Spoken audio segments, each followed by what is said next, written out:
ভাই পৃথিবীতে মানুষের মতো নিকৃষ্ট প্রাণী মনে হয় না আর কেউ আছে। মানুষ হয়তো মানুষের ক্ষতি করতে পারে, কিন্তু কোনো পশু বা প্রাণী, কোনো অবলা প্রাণী তো মানুষের ক্ষতি করে না। আমার একটা বিড়াল, যে বিড়ালটা মারা গেল আজকে একটু আগে, আমার চোখের সামনে মারা গেল বিড়ালটা। এর থেকে কষ্ট আর মনে হয় না কোনো কিছু আছে। একবারে ছোটবেলা থেকে তাকে, তার জন্মের পর থেকে নিজ হাতে খাওয়াইছি, নিজ হাতে বড় করছি। সারাক্ষণ আমার সাথে থাকে, আমার বিছানায় শুয়ে থাকে। আমি খাইতে গেলেই সে আমার পাশে থাকবে, মানে মনে হয় যেন সে আমার সঙ্গে খাইতে চায়, এরকম একটা অবস্থা। মানে এর থেকে কষ্ট ভাই আর কোনো কিছু নেই। এই মুহূর্তে আসলে আমার চোখের সামনে মারা গেল, আমি কিছুই করতে পারলাম না। এর ভাই 3টা বাচ্চা হয়েছে কিছুদিন আগে। এই দেখেন বাচ্চাগুলো তার দুধ খাওয়ার জন্য ছটফট করতেছে, যদিও আমি তাদেরকে সকালবেলা গরুর দুধ খাওয়াই দিলাম। 3টা বাচ্চা ভাই। এ আসলে কারো বাসায় যায় না, সবসময় আমাদের বাড়িতেই থাকে। কিন্তু ভাই মানুষ যে এতটাই নিকৃষ্ট, আমি নিজে মানুষ, কিন্তু আমি নিজেই বলতেছি মানুষের মতো নিকৃষ্ট প্রাণী আর নাই। আশরাফুল মাখলুকাত হলে কি হবে? এদের আসলে মন মস্তিষ্ক এতটাই বিকৃত, কারো কোনো ক্ষতি করেনি। আমাদের হয়তো পাশে কারো বাসায় গেছে, তাকে হয়তো এমনভাবে এমন জায়গায় মারছে, না দেখা যাচ্ছে না ক্ষত আছে, কিন্তু তার ভিতরের অবস্থাটা শেষ।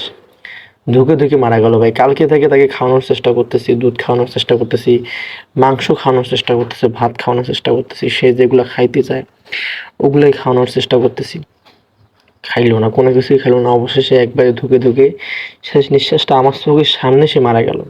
আমার চোখের সামনে জন্ম, আমার নিজ হাতে তাকে বড় করে তোলা, আমার চোখের সামনে মারা গেল। মারা যাওয়ার আগে ভাই সে আমার দিকে একবার তাকাইছিল, অন্যরকম একটা অবস্থা। ভাই মারা যে গেল, সে সম্পূর্ণ আমার দিকে একবার তাকাইছিল, আমার চোখে তো তার চোখ ছিল। হয়তো শেষ বেলা সে কিছু বলতে যাচ্ছিল আমাকে।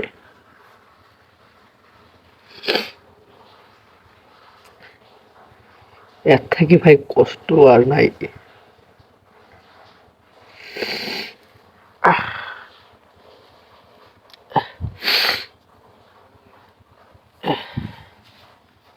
ভাই তার বাচ্চাগুলো হয়তো সমস্যা হবে না, তার বাচ্চাগুলোকে হয়তো আমি বড় করে তুলবো, এটা সমস্যা নেই। কিন্তু তার যে একটা অভাব, তার যে একটা অপূর্ণতা, এটা আমাকে আজীবন কান্দাবে।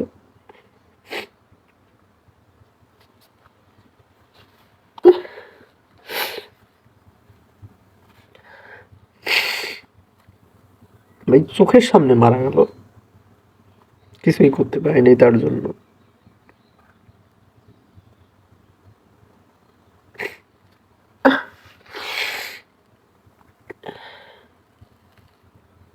তার বাচ্চাগুলো ভাই তাকায় আছে, এই যে সারাক্ষণ তার মায়ের সাথে আছে, হয়তো দুধ পাচ্ছে না, কিন্তু তারপরও তাদের কাছে তো তাদের মায়ের সর্বোচ্চ। যদিও আমি তাদেরকে খাওয়াইলাম, সকালবেলা খাওয়াইলাম, কালকে রাতে দুধ খাওয়াইছি, এখন খাওয়াইলাম।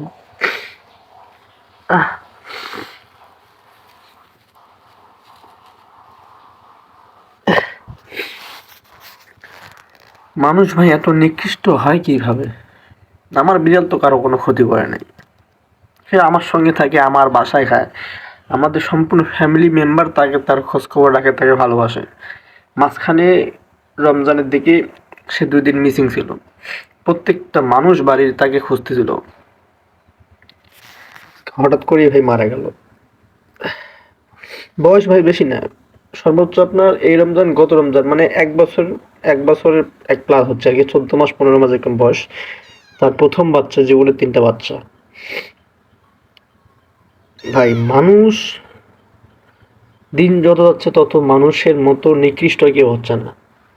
কারো কোনো ক্ষতি করে না ভাই, কারো বাসা যায় না, যে যদি কারো বাসা যে খাইতো কোনো কিছু চুরি করতো সেই হিসাবটা আলাদা, সেটা আমাদের পোষা বিড়াল আমাদের বাড়িতেই থাকে। আমি কখনো কারো খারাপ চাই না, কিন্তু আজকে আমি বাধ্য হচ্ছি। এর এই যে ক্ষতিটা, একে যে মারলো, যে এর ক্ষতিটা করলো, আমাদের যে ক্ষতিটা করলো, আল্লাহ তার বিচার করবে, খুব শীঘ্রই তার বিচার করবে। তার এই যে অবলা 3টে প্রাণী, তার বাচ্চা, এই 3টা বাচ্চার জন্য হলেও আল্লাহ তার বিচার করবে। এটা আমি আল্লাহ তাআলার কাছে চাই, যে যেন যে তাকে এভাবে আঘাত করলো, যার কারণে সে মারা গেল, তার বিচার জন্য আল্লাহ তাআলা করে। এতটুকু আমার দাবি আল্লাহ তাআলার কাছে। ভাই চোখের সামনে মারা গেল ভাই, মারা যাওয়ার আগে সে মাথা তুলে আমার দিকে তাকাচ্ছে এমন ভাবে, তার চোখগুলো মনে হচ্ছে কিছু বলতে যাচ্ছে আমাকে। কি বলবো ভাই, জীবনে প্রথম একটা প্রাণী আমি পুষছি, এই বিড়ালটা। মানুষ, মানুষের মতো নিকৃষ্ট আমার কাছে মনে হয় না বর্তমানে এই পৃথিবীতে কেউ আছে।